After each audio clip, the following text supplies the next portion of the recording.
Hey, what's going on everybody? It's Caleb with Serquest, and today's daily how-to. You like how I did that? I made words pop up on the screen. In today's daily how-to, I'm going to be showing you how to edit.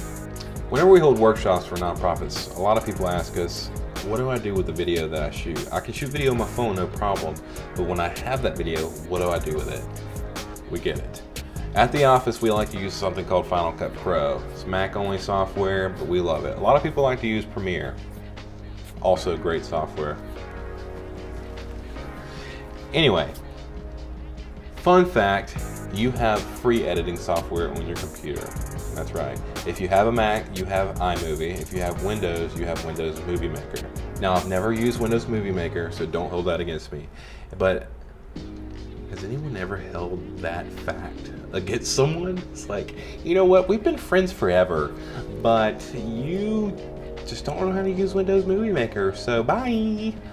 No, but I have used iMovie, and it's basically the same on your Mac and your iPhone. Mac has a few more features, which I'll show you. Now, Final Cut Pro is great for us because we do this every single day, and we need the features that it has. But for you, the average person who's never edited a video before in your life, which I'm guessing that's who you are because you shouldn't be watching this if you've edited before, does that make sense? Or you should, so you can troll me in the YouTube comments. So whatever you want to do. Even iMovie has some features that you probably won't get if you're just starting out, which is fine. Don't feel overwhelmed. You have your video, and let's get started. All right, so here we are in iMovie. You've never used it before and you want to make a masterpiece. What do? All right, we're gonna go to Create New and hit Movie. And then it's gonna bring up this window. If you've ever seen anyone video edit, it should look pretty familiar. If you see my mouse here, this is what we call the bin. This is what we call your bin, or at least that's what I'm gonna call it, so call it the bin. It sounds cool. Here's the window that you'll see your video playing, and you'll also, whenever you scroll over a video that's over in your bin, it'll show up here. This is your baby right here. This is your timeline. It's a lot more simple than Final Cuts, which is, it doesn't matter for you. If you're just starting out, that's okay. You want simple. Simple is better. So we're gonna hit Import Media, and the video that you just saw me talking, we're going to open that up. So that will be in my Documents folder. And we'll arrange that by content created. All right, so here's the two videos. Boom, boom. We're gonna import those. Cool, here's the two videos of me just now talking to you. All right, we're also gonna import some more stuff. So we're gonna go up to File, Import Media, and I think these are in the documents as well. It's the intros that I have made. All right, Serquest Daily Quick Tip. We're not going to be doing a giveaway today. Sorry, folks. Boom. All right, we'll bring them all in so you can see what it looks like. I'll bring those in. So here's all my intros that I've worked on. All right, so this is the Daily Quick Tip. You've probably seen it on the other Daily Quick Tips we've done. Cool. I want that whole clip. So just click it. As you can see, there's yellow on both sides. That means I want the whole clip. If I use the I or the O key on my keyboard, I can choose an in point and an out point. That just means if I hit I right here, that's where the in point is going to be on this video when I drag it down. If I hit O, that's where the out point is going to be. So just that section of this video is going to drag with me if I drag it down.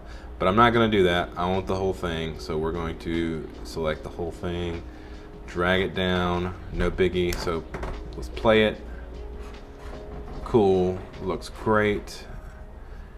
And as you notice, it's kind of slower than it normally plays. It's because I normally speed it up. We'll do the same thing in a minute. All right, if you're still watching, first off, bless your heart and thank you. Secondly, you notice everything looks a little bit different. That's okay. The only reason for that is because I've been editing and I totally forgot to record the screen. So there's that. Anyway, all right, I was telling you about this Serquest logo pop up. We'll play that. As you can see, it's going a little bit faster. quick tip on that is if you highlight your clip and you go up here to the time function, speed, I can slow that down by just clicking it and hitting custom. And right now it's running around 3 times the normal speed, which is kind of what I want. And as you can see, the animation's kind of circular, so I decided to use a circle transition that kind of matches the same animation that's going on in the background of that intro. And your transitions are right up here. I chose circle open right here. And what I did was I drug that transition in between these 2 clips right here. I'm not gonna do it again because it's already there. But yeah, once I had that second clip, I dropped that transition right there. And that's the prettiness that you get from that.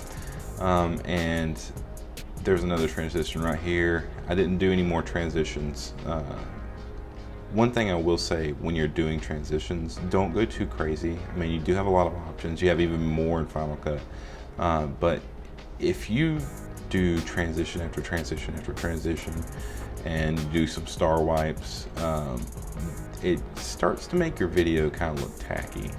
I normally wouldn't do just a flat transition if you're cutting from a piece of video to the same piece of video.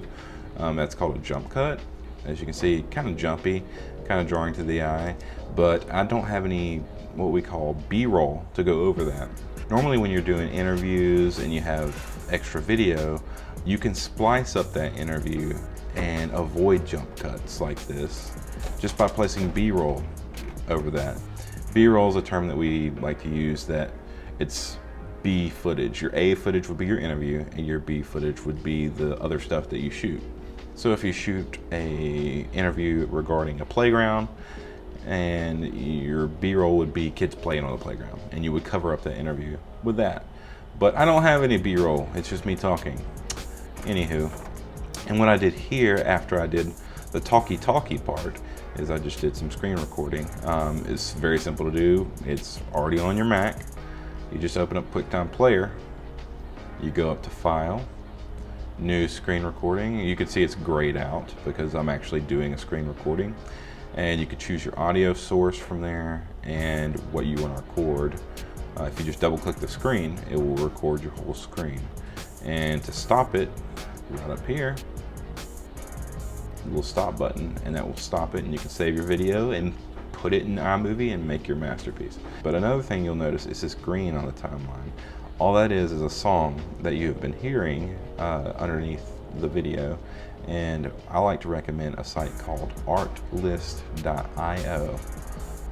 Everything is licensed and you can use it commercially, you can use it however you want. It's got tons and tons of music. It's $199 per year, unlimited use. You don't have to use Artlist, there's other sites that you can use, but please make sure whatever you're doing, especially if it's for commercial use, that it is licensed. You will get a bit of trouble if it is not a licensed. I can't stress that enough. Please license your music. $200 for an entire year, if you're gonna make a lot of videos, is not that bad. It's not bad at all, actually. So $200 a year isn't that bad for really good music as far as licensing. As a wedding videographer background, I will tell you that when you license music, it's normally about $50 a song. So think of it that way, that's 4 songs. It's a great site, and that's what I normally use for our videos. But yeah, I'm gonna wrap this video up. If you have questions about iMovie or the difference between iMovie and Final Cut, please reach out. I try to make this quick, but yeah, of course it's like 7 or 8 minutes. I can't really teach people how to edit in a minute, but there you go. Thanks for watching, and we'll see you guys tomorrow.